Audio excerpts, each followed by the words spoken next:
भारत माता की जय, वंदे मातरम। मैं सर्वेश पांडे और हमारे साथ में लाइव आए हुए हैं ठाकुर शिवम सिंह जी। हम दोनों लोग एक विशेष मुद्दे पर लाइव आए हैं। मेरा आप सभी लोगों से निवेदन है कि जितने मित्र लाइव पर जुड़ रहे हैं उनसे निवेदन है कि एक तरफ से सभी लोगों को इनवाइट कर लें और वीडियो को शेयर कर दें, जिससे ज़्यादा से ज़्यादा लोग जुड़ सकें। बहुत ही विशेष मुद्दा है और बहुत ही ज़रूरी बात करनी है आप लोगों से। और आज मैं अपनी बात इस लाइव के माध्यम से सरकार तक पहुंचाना चाह रहा हूं। तो ज़्यादा से ज़्यादा लोगों को इनवाइट करके, शेयर करके ज़्यादा से ज़्यादा लोगों को जोड़ लीजिए लाइव पर। अभी मुझे सूचना मिली है कि भदोही के विधायक विजय मिश्रा जी को मध्य प्रदेश की पुलिस ने भगवान महाकाल का दर्शन करने जा रहे थे, वहीं से उन्होंने गिरफ्तार कर लिया है। भगवान महाकाल का वो दर्शन करने जा रहे थे, वहीं से उनको मध्य प्रदेश की पुलिस ने गिरफ्तार कर लिया है। और यहाँ से जो भदोही की पुलिस है उनको लेने जा रही है। कुछ मुकदमे उनके ऊपर हैं, शायद लगाए गए हैं उसी आरोप में। इसके कुछ दिन पहले विजय मिश्रा जी का एक वीडियो वायरल हुआ था। इनवाइट कर लें, शेयर कर दें सभी लोग, बहुत ज़्यादा ज़रूरी है, बहुत विशेष मुद्दा है।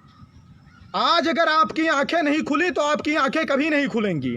आपको बचाने वाला कोई नहीं है और आपके लिए बोलने वाला कोई नहीं है। तो 2-3 दिन पहले विजय मिश्रा जी का एक वीडियो वायरल हुआ था, जिसमें वो कह रहे थे कि उनको झूठे मुकदमे में फंसाया जा रहा है और उत्तर प्रदेश पुलिस उनका कर दी। इस तरीके से उन्होंने एक वीडियो अपना वायरल किया था। हमने वह वीडियो देखा। आज मैंने देखा कि मध्य प्रदेश की पुलिस ने उनको गिरफ्तार कर लिया है और अब यहाँ की उत्तर प्रदेश की पुलिस उनको लाने के लिए जा रही है। तो मैं सिर्फ इसलिए लाइव आया हूँ, मैं उत्तर प्रदेश सरकार से कहना चाहता हूँ कि आपसे निवेदन है, आप लोग इनवाइट करते रहिए, शेयर करते रहिए। आपसे निवेदन है कि विजय मिश्रा के साथ कोई भी अनहोनी नहीं होनी चाहिए। विजय मिश्रा के साथ कोई भी अनहोनी नहीं होनी चाहिए। और अगर विजय मिश्रा को खरोच तक आई तो फिर उत्तर प्रदेश का पूरा सवर्ण समाज सड़कों पर उतरने के लिए बाध्य हो जाएगा। मैं सरकार से बताना चाहता हूं कि अगर विजय मिश्रा के ऊपर कोई मुकदमा है तो आप उन्हें न्यायालय में पेश करिए। विजय मिश्रा के ऊपर अगर कोई मुकदमा है तो आप उन्हें न्यायालय में पेश करिए। कानून उन्हें अपने हिसाब से जो भी सजा देना होगा देगा। लेकिन अगर कुछ भी गलत हुआ विजय मिश्रा के साथ, अगर कोई भी अनहोनी हुई, तो आपका जो आपका गेम प्लान बनाया जा रहा है कि यहां से वहां मुठभेड़, फेक एनकाउंटर, ये अब कुछ भी नहीं चलेगा। और अब अत्याचार बिल्कुल बर्दाश्त नहीं किया जाएगा। अगर कुछ भी हुआ विजय मिश्रा के साथ तो उत्तर प्रदेश का पूरा सवर्ण समाज सड़कों पर उतरने के लिए बाध्य हो जाएगा। आप सभी लोग शेयर करके सरकार तक मेरी बात पहुंचा दें। मैं सवर्ण समाज के एक व्यक्ति का आह्वान करता हूं और निवेदन करता हूं कि आप सभी लोग, ये समय है मुखर होकर के आवाज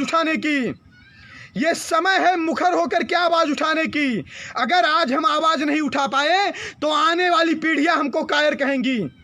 मैं कहता हूं कि अगर विजय मिश्रा के ऊपर कोई भी आरोप है, कोई भी मुकदमा है, तो शासन, प्रशासन और पुलिस जांच करे उसकी। और जांच करने के बाद पता करे कि हाँ मामला सही है कि गलत है। और अगर उनके ऊपर कोई मुकदमा है भी तो उनको सजा देने का अधिकार न्यायालय के पास है। इसीलिए मैं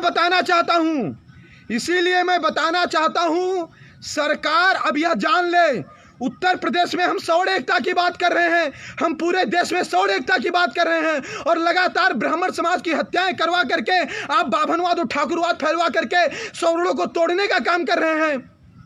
आप सिर्फ अपनी राजनीति मत देखिए, आप पूरे समाज के बारे में सोचिए। आप हमारे मुख्यमंत्री हैं, आप सिर्फ और सिर्फ एक विशेष समुदाय को टारगेट करके काम नहीं कर सकते हैं। क्या सिर्फ ब्राह्मण समाज में ही माफिया बचे हैं? क्या ब्राह्मण समाज में ही गुंडे बचे हैं? और गुंडे गुंडे नहीं हैं और माफिया माफिया नहीं है?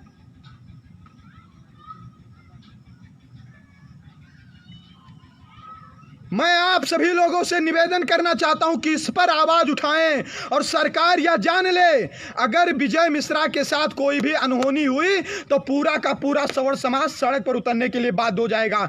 मैं कहता हूं कि अगर किसी भी मामले में विजय मिश्रा दोषी हैं, पकड़िए, आप न्यायालय में पेश करिए, आप न्यायालय फैसला करेगा कि क्या अपराध है क्या अपराध नहीं है।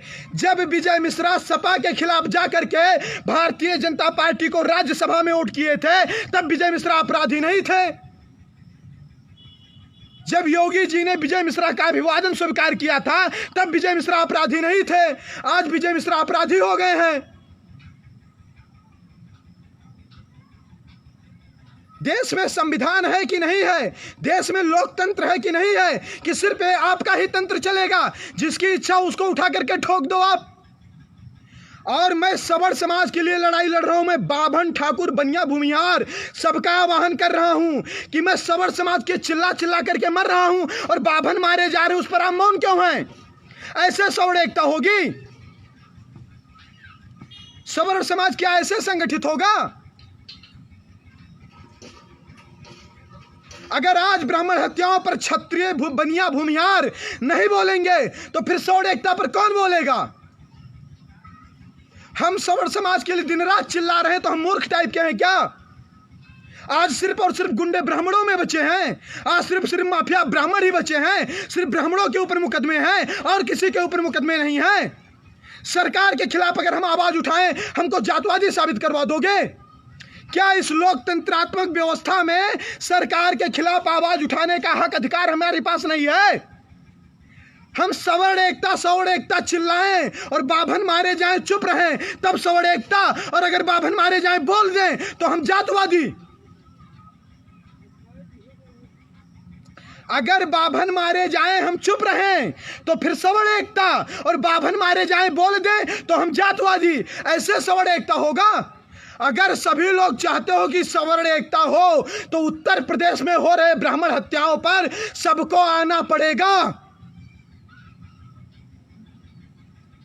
सिर्फ और सिर्फ सभी लोग जानते हैं, अगर एक छोटा बच्चा है तो वह भी जानता है कि सिर्फ और सिर्फ ब्राह्मण ही माफिया नहीं बचे हैं, ब्राह्मण ही गुंडे नहीं बचे हैं, ब्राह्मण ही मवाली नहीं बचे हैं, ब्राह्मण ही अपराधी नहीं बचे उत्तर प्रदेश में।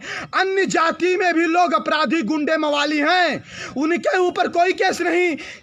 विजय मिश्रा से ज्यादा मुकदमे लेकर बैठे हैं लोग, कोई नहीं बोल रहा है। सिर्फ विजय मिश्रा ब्राह्मण है इसलिए उनके खिलाफ षड्यंत्र और साजिश करने का प्रयास किया जा रहा है। ये भारतीय जनता पार्टी हिंदू हिंदू करती है, ब्राह्मणों की हत्या करवा करके आप हिंदू की बात करोगे? जिन ब्राह्मणों का जनेऊ तोड़ दिया गया, गर्दनें काट दी गई, आज उनकी हत्याएं हो रही हैं, कोई बोलने वाला नहीं है। और अगर कोई बोले तो 4 लोग आकर के उनको जातवादी साबित करवा देंगे। मतलब हम सवर्ण एकता करें और ब्राह्मण के हत्याओं पर चुप रहें। उत्तर प्रदेश में सिर्फ और सिर्फ ब्राह्मण बचे हैं दोषी, सिर्फ और सिर्फ ब्राह्मण गुंडे बचे हैं, सिर्फ और सिर्फ ब्राह्मण मवाली बचे हैं, सिर्फ और सिर्फ ब्राह्मण माफिया बचे हैं, और कोई नहीं है। इनकाउंटर होगा, मुख्तार अंसारी का कोई कुछ नहीं उखाड़ पाएगा, अतीक अहमद का कोई कुछ नहीं उखाड़ पाएगा। उखाड़ा जाएगा तो सिर्फ ब्राह्मण का उखाड़ा जाएगा। मैं बता रहा हूं कि मेरा किसी से ना कोई दुश्मनी है, ना किसी से कोई भेदभाव है।